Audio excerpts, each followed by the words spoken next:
Okay, so I came up with the main things that I wanted to talk about with the game change. So, first and foremost, I want to talk about the Stagger Escape. Stagger Escape. Obviously, you guys are familiar with Stagger Escape. If you're not, essentially, what Stagger Escape was it would allow you to shake off some of the advantage that the opponent would get for stunning you. So let's just say I hit him with this. Let's say this was plus 50 in stun, right? Like, let's just say I had plus 50 frames and I could do some crazy shit like this.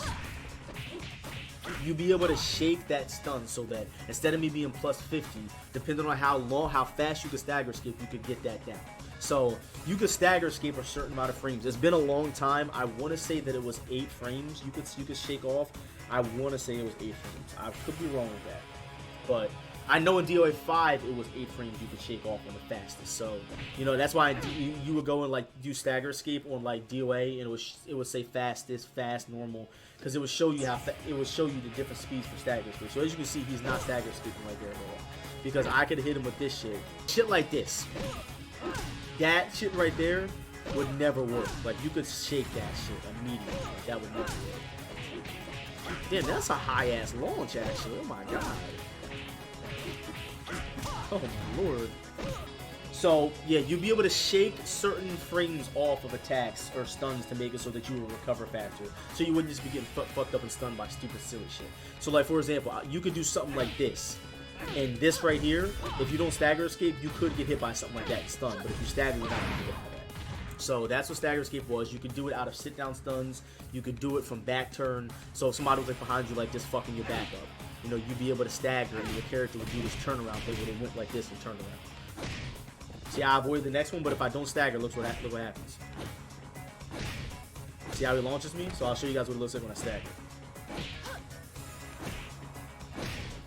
See how it's not guaranteed. You see how she's getting out of that stun? You can do that from back turn as well. So that's why a lot of people miss Stagger Escape, because you get hit by stuff in DOA 6 that in any other DOA game you'd be able to get out of, and that eliminates some of the guessing. But DOA 6 is so heavy on guessing, man. So Stagger Escape was big in this game. Another cool thing that a lot of people don't know is you could, let me see if I can show you guys. So you could Stagger Escape off of walls. Okay, let me show you guys. You see that? You see how I just shook off that wall like that? Now look what happens if I don't do it. See how close he was to hitting me?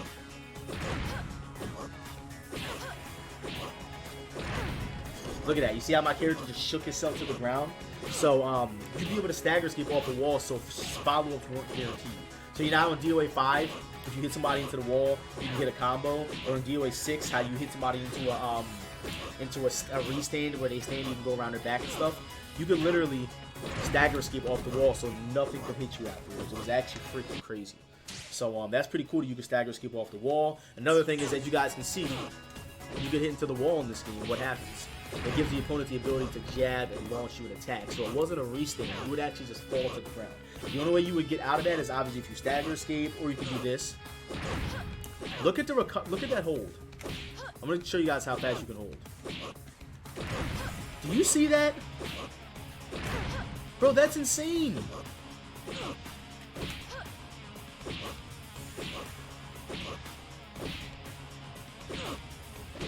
God damn it. God damn it, Hayate. Look at that. Look how fast I recovered and held out of that. Bro, look at that. I left him like at disadvantage. Bro, I literally almost left him at disadvantage and he just counter hit me. Bro, I almost hit that man. Do you see that? So that's the next thing I wanted to talk about. You could instantly hold out of stuns in this game. Look at that. Oh my god. Bro, that's so bad. Bro, you could literally hold and hit someone because look.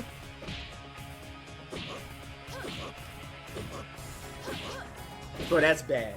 Seriously, because the hold recovery in this game, the reason why that works is because holds recovered super fast, and you could hold instantly, like fucking instantly when you got hit in this game.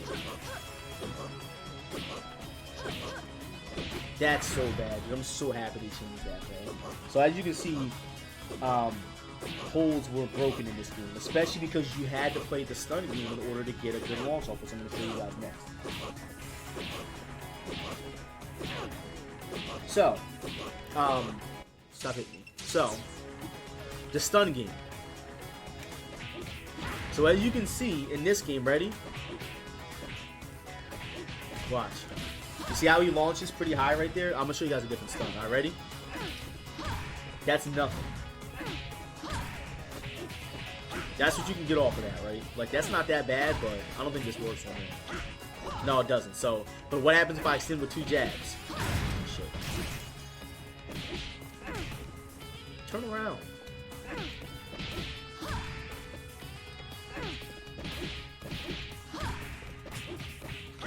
See how that combo now works?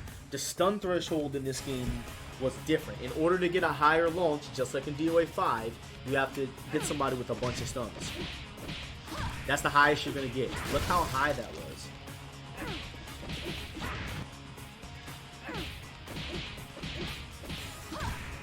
What's a combo I could do? I could do...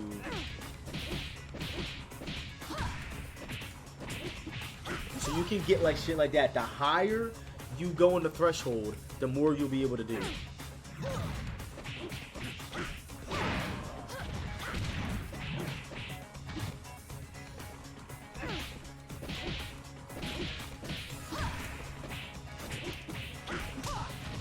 Into a 4-step. So, stun threshold in this game was obviously a big thing.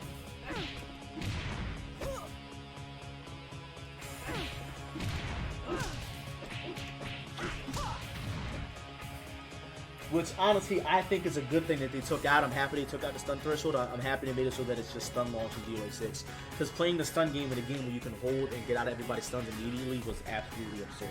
Alright, so another thing that they took out of this game is jumps. This is the last DOA game. I want to say Dimensions had it.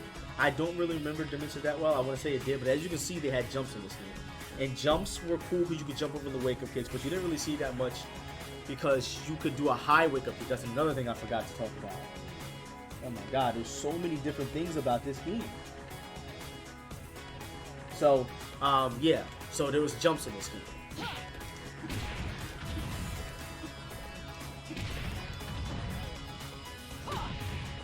And it was while landing attack, see? Oh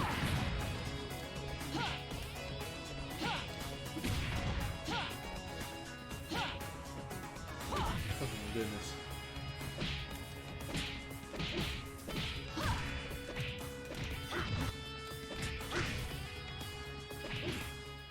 So another thing, in DOA 5, you guys are used to sit-down stuns being guaranteed, right? You could literally get out of that by just stagger escaping. That was not guaranteed. You could actually, matter of fact, not only just stagger escaping, you could hold. So if I did this, you could hold that mid punch for free. So that was pretty cool. Let's see what else. So, oh, another thing. In sit-down stuns in this game, guess what used to hit in sit-down stuns? You used to be able to hit people with highs in sit-down stuns, which we just talked about in the other video. Look at this shit. Isn't that freaking insane? You're on the ground. Crazy. So a lot of the time, you would see, so when somebody got put in a sit-down stun, they would usually instantly low counter out, but you would have to make them guess. Like, am I going to do a high launcher? Am I going to do a mid launcher? Like, it was actually, yeah, it was crazy. The mind game in this game was crazy. Another thing, every character, from my knowledge, I want to say every character, it's been a while again, but at least 90% of the cast had offensive holds. So it was kind of like you were always fighting Lei Feng. Oh, thanks, Master. I appreciate it, bro. So I want to say that every character had no offensive hold. I could be wrong. I don't want to tell you guys every character did because, again, it's been a long time. But almost every character for the most part. Yo, thanks, Master, for tuning in, bro. For the most part, almost every character had an offensive hold. She had one, Hayate had one, Busa had one. Obviously, Lei Feng had one. You know, Kokoro had one. Kokoro actually had one of the most annoying fucking offensive holds. But I want to say almost every character had an offensive hold.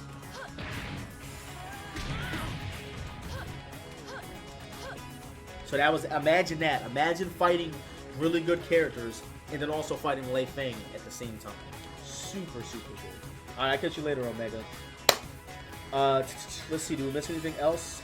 Ground game. Ground game we have to talk about. Ground game, wall jumps, and high wicket kick. So, look at this shit.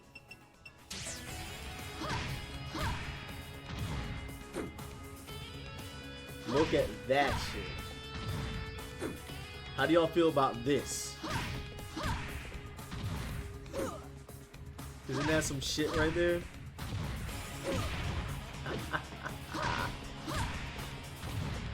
What was cool about high wake up kicks is they used to stun you on normal hit if you fucked around and got hit by one of them, so you had to be careful.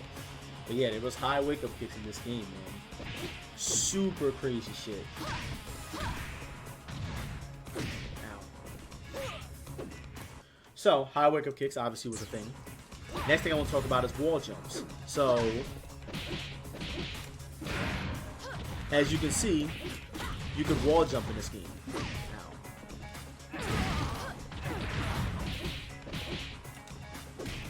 So as you see, you can wall jump in this game. Obviously, they brought this back. It was in DOA Dimensions. They obviously brought it back in DOA 5, a form of it. It wasn't the same anymore. DOA 5, once you go over the wall, you can't go back. In DOA 6, they made it so that you can keep going over the wall, but it's like a cutscene, and then it turns into a guess. Which is kind of the same way it was here, but it obviously wasn't as in-depth as it is here because, you know, there was no cutscene. And then it was also free reign, so like, in DOA 5 or DOA 6, you can't be on two different sides of the wall. In this game, you can be on two different sides of the wall. We can just sit here. I can literally just sit over here. It was kind of like an adventure game, kind of. Like, we could literally sit on the other side of the wall and not be fighting each other. They completely took that out.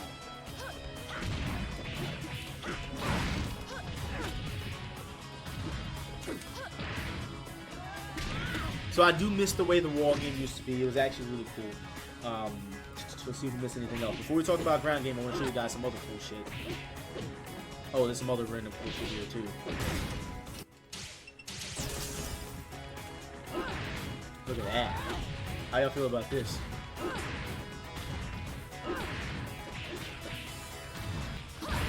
Yeah, you Spartan has a air grab though. Alright, so another cool thing about this game is this, that obviously they took out again because they don't have shit like this, because they don't care. Baby, get your ass down. They had special throws for the wall, for the steps. So like, I could be facing him and I would do one, and then I can also be facing away from him, or I could be with my back to the thing you can do as well. Yeah, Brad Wong was definitely weak. Christie was pretty weak, but Brad Wong is probably the weakest character in the game.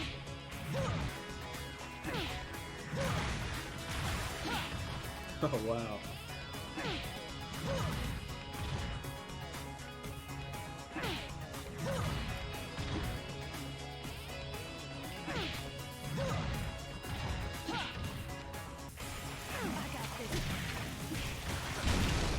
So, one of the biggest things about this game that people really liked and disliked was the grounding. So, you might see an occasional force tech here and there in DOA 6. You've seen it pretty often in the last round. You've seen it all the time in Vanilla. So, I'm going to show you guys a different character. As a matter of fact, I'll just show you Spartan. So, one of the situations that Spartan had that made her super strong is that she had this throw. Why is she blocking? She had this throw, which did a massive amount of damage, and she could literally run up and do this. If you didn't get off the floor, Spartan was teching you up and she would do some shit like this into an offensive hold. You would literally have to deal with that shit. But this is a score back there. Yeah, so.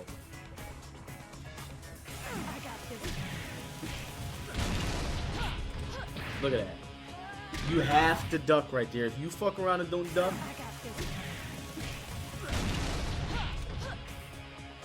isn't that crazy? Like, every time she would be able to do that to you. Or, that's another thing she could do if she wanted extra damage. So, this is one of my points. There were situations in this game where you could not avoid the ground game, which is what they call untechable situations. So, untechables is when you literally cannot get off the floor. Helena had it, certain characters had it so that you literally could not do anything about them attacking you so that you couldn't get up. You would be forced off of the floor. Like, you didn't have a choice whether you wanted to lay there or not. Like, you're now in DOA 6, how the momentum is killed when somebody lays on the floor. That shit didn't exist. So I can run up and do this if you didn't tech up every time. Every single time. So you have to get up right here. Because what happens is this first attack hits you, and you're stuck to the floor. So the attack literally sticks you to the floor like fucking like a fly. There's no side step, so you have to deal with stuff like that.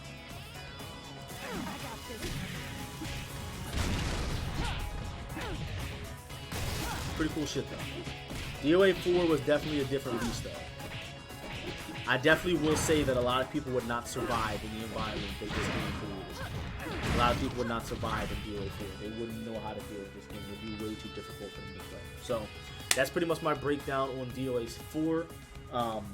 We pretty much covered everything. We covered everything that there is to cover. At least from my perspective, I don't think there's really anything else mechanic-wise that we missed. I think we went over at least the most important stuff about the game. I hope you guys enjoyed the video on YouTube. Please be sure to leave a like, and comment, and subscribe if you enjoyed. I will see you guys in the next video.